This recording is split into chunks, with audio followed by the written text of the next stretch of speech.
Welcome to my channel. I am Mahi. ഇന്ന് നമ്മൾ പറയാൻ പോകുന്നത് അരുൺ വർമ്മ ഡയറക്ട് ചെയ്ത് written by Bobby Sanjay, Nivin Pauly, Sangeeth Prathap, Abhimanyu Thilakan, Lijomol തുടങ്ങിയവർ ലീഡ് റോൾ ചെയ്തിട്ടുള്ള ബേബി ഗേൾ എന്ന സിനിമയെ കുറിച്ചാണ്. ഈ സിനിമയെ കുറിച്ച് പറയുകയാണെങ്കിൽ ഒരു ഇമോഷണൽ ക്രൈം ത്രില്ലർ എന്ന് പറയാൻ പറ്റുമോ, അതല്ലെങ്കിൽ ഇമോഷണൽ ക്രൈം ഡ്രാമ എന്ന് പറയണമെന്ന് ഇപ്പോഴും കൺഫ്യൂസ്ഡ് ആണ്. കാരണം ഒരു ത്രില്ലർ ആണോ എന്ന് ചോദിച്ചു കഴിഞ്ഞാൽ അത്യാവശ്യം നല്ല കാണാൻ പറ്റിയ ഒരു ത്രില്ലറാണ്. പക്ഷെ കൂടുതൽ ഇമോഷണൽ ഡ്രാമ എന്ന് പറയുന്നതായിരിക്കും കുറച്ചുകൂടെ ആപ്റ്റ് ആയിട്ടുള്ളത് എന്ന് തോന്നുന്നു. ഈ സിനിമയുടെ തുടക്കത്തിൽ തന്നെ സിനിമയുടെ പ്ലോട്ടിലോട്ട് പോകുന്നുണ്ട്. അതായത് ഒരു ഹോസ്പിറ്റലിൽ നിന്ന് 3 ദിവസത്തെ പ്രായം മാത്രമുള്ള ഒരു ശിശുവിനെ ഒരാൾ തട്ടിക്കൊണ്ടു പോവുകയാണ്, കടത്തിക്കൊണ്ടു പോകുന്നു.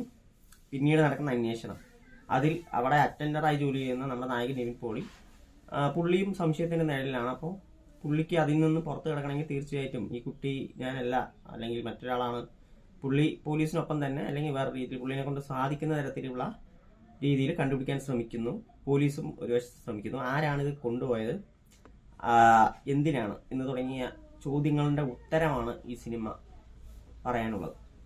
എനിക്ക് തോന്നിയിട്ടുള്ളത് സിനിമയുടെ ഫസ്റ്റ് ഹാഫിനെ സംബന്ധിച്ച് ഭയങ്കര എൻഗേജ് തന്നെയായിരുന്നു, ഭയങ്കര എക്സൈറ്റ്മെന്റ് ആയിരുന്നു. കാരണം നമുക്കറിയാം ഇത് ആരാണ് ചെയ്തത്, എന്തിനാ ചെയ്തത് എന്നുള്ള ഒരു ക്വസ്റ്റ്യൻ ഉണ്ട്. ആ ക്വസ്റ്റ്യന്റെ ഒരു ആൻസർ കിട്ടാൻ നമുക്കും എക്സൈറ്റ്മെന്റ് ഉണ്ടായിരുന്നു. എങ്ങനെയാണ് ഇത് സംഭവം കൊണ്ടുപോകുക എന്നുള്ള രീതിയിലുള്ള വളരെ ഒരു ആകാംക്ഷ നിറഞ്ഞ ഒരു ഫസ്റ്റ് ഹാഫ് ആയിരുന്നു. ഇന്റർവെൽ വരെ അത്യാവശ്യം നല്ല എൻഗേജിങ് ആയിട്ട് തന്നെ പോയിട്ടുണ്ട്. ഒപ്പം സാം സിയസിന്റെ മ്യൂസിക് അങ്ങനെ നല്ല ഒരു പഞ്ച് കൊടുത്തിട്ടുമുണ്ട്. പക്ഷെ സെക്കൻഡ് ഹാഫിലോട്ട് പോയപ്പോൾ സിനിമ ഭയങ്കരമായി ഡൗൺ ആയി. കാരണം ഇവര് വൈൻഡപ്പ് ചെയ്യാൻ കഷ്ടപ്പെടുന്ന പോലെ തോന്നി. ഈ സിനിമ തീർക്കാവുന്ന ഒരു പോയിന്റ് എത്തിയിട്ട് പോലും പിന്നെയും ചുറ്റി ഒരു എങ്ങനെ ഒരു സമയത്തിനുള്ളിൽ ആ പടം എത്തിക്കണം എന്നുള്ള ഒരു നിർബന്ധിത ബുദ്ധിയുള്ള പോലെ തോന്നി റൈറ്റിംഗിൽ. കാരണം ആക്ച്വലി ഈ സിനിമ 2 മണിക്കൂറിനടുത്തേ ഉള്ളൂ. അതിൽ ടൈറ്റിൽ കാർഡും താങ്ക്സ് നോട്ടൊക്കെ കഴിച്ചു കഴിഞ്ഞാൽ തന്നെ 2 മണിക്കൂർ താഴെ ആയിരിക്കും ചിലപ്പോൾ സിനിമ.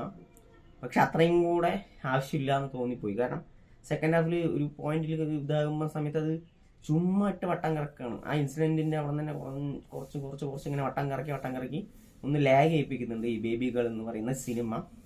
ഫസ്റ്റ് ഹാഫിനെ അപേക്ഷിച്ച് സെക്കൻഡ് ഹാഫ് കയ്യിൽ നിന്ന് പോയ തന്നെയാണ് ഈ പ്രശ്നം. എനിക്ക് ഈ സിനിമ ടോട്ടലി നോക്കുകയാണെന്നുണ്ടെങ്കിൽ ഒരു ആവറേജ് അല്ലെങ്കിൽ ഒരു 1 ടൈം വാച്ച് എന്നുള്ള രീതിയിൽ കാണാൻ പറ്റുന്ന ഒരു സിനിമയാണ്. ഇതിന്റെ ഡയറക്ടർ നമുക്ക് എടുത്തു കഴിഞ്ഞാൽ അരുൺ വർമ്മ, പുള്ളിയുടെ ഗരുഡൻ എനിക്ക് അത്യാവശ്യം ഇഷ്ടപ്പെട്ട സിനിമയാണ്.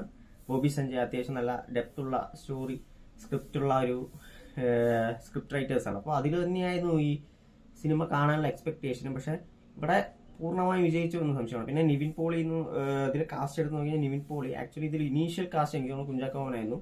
പിന്നെ ഡേറ്റ് ഇഷ്യൂ കാരണമാണ് നിവിൻ പോളിയൊക്കെ വന്നത്. പക്ഷെ നിവിൻ പോളിക്ക് ചെയ്യാൻ മാത്രമൊന്നും ഈ സിനിമയ്ക്കകത്ത് ഉണ്ടായിരുന്നില്ല. സ്ക്രീൻ ടൈമും പുള്ളിക്ക് കുറവായിരുന്നു. പിന്നെ ഇതിലൊരു ക്യാരക്ടർ അത്രയും എനിക്ക് പറയാനുള്ള ഒരു കോമൺ മാൻ ആയിട്ടൊരു റോളിൽ പുള്ളി ചെയ്തു വെച്ചിട്ടുണ്ട്. ഇതിൽ എനിക്ക് തോന്നുന്നു ഇമോഷണൽ സൈഡ് ആണെങ്കിലും പെർഫോമൻസ് വൈസ് നോക്കുകയാണെങ്കിൽ സംഗീത് പ്രതാപിന്റെ പെർഫോമൻസ് എനിക്ക് വളരെയധികം ഇഷ്ടപ്പെട്ടു. പുള്ളിയാണ് കുറച്ചുകൂടെ സ്ക്രീൻ ടൈം ഉള്ള ക്യാരക്ടറായിട്ട് ഇതിൽ വന്നിട്ടുള്ളത്. പിന്നെ ലിജോ മോൾ നന്നായി ചെയ്തിട്ടുണ്ട്. അഭിമന്യു തിലകൻ ഓക്കെ ആയിരുന്നു. നിവിൻ പോളിക്ക് ചെയ്യാൻ മാത്രമൊന്നും ഉണ്ടായിരുന്നില്ല. ഒരു നോർമൽ ക്യാരക്ടർ തന്നെയാണ് ഈ സിനിമയിലുള്ളത്, ബേബി ഗേൾ എന്ന് പറയുന്ന സിനിമ. ഞാൻ അപ്പോൾ ആദ്യം സൂചിച്ച പോലെ ഒരു 1 ടൈം വാച്ച് അല്ലെങ്കിൽ ഒരു ആവറേജ് എന്നുള്ള ലേബലിൽ പെടുത്താവുന്ന ഒരു മൂവിയാണ് ബേബി ഗേൾ. ശരിക്കും ഒരു ഗരുഡൻ എന്ന് പറയുന്ന സിനിമയ്ക്ക് ശേഷം പുള്ളിനെ എടുത്തു. പക്ഷെ എനിക്ക് തോന്നുന്നു പുള്ളി അങ്ങനെ ഒരു ഇതിന്റെ ഫോർമാറ്റ് തന്നെ സിനിമ എടുത്ത രീതി തന്നെ നമുക്ക് ഭയങ്കര ഒരു തോന്നും. അങ്ങനെ ഭയങ്കര ഡിഫറെന്റ് ടൈപ്സ് ഓഫ് കട്ട്സോ അങ്ങനെയൊന്നും ആവശ്യമില്ലാത്തൊരു ഭയങ്കര ഫ്ലാറ്റ് ആയിട്ട് പോകുന്ന ത്രൂ ഔട്ട് അങ്ങനെ വലിയ ടെക്നിക്കാലിറ്റി ഒന്നും ഇല്ലാത്ത ഒരു സിനിമ പോലെ തോന്നി. വളരെ പ്ലെയിൻ ആയിട്ടുള്ള ഒരു മൂവി. സോ കാണുക, നിങ്ങളുടെ അഭിപ്രായങ്ങൾ കമന്റ് ബോക്സിൽ അറിയിക്കുക. ഇതാണ് എൻ്റെ അഭിപ്രായം. ഈ സിനിമ എനിക്ക് ഒരു just watch, time pass watch അല്ലെങ്കിൽ ഒരു ആവറേജ് മൂവി ആയിട്ടാണ് തോന്നിയുള്ളൂ.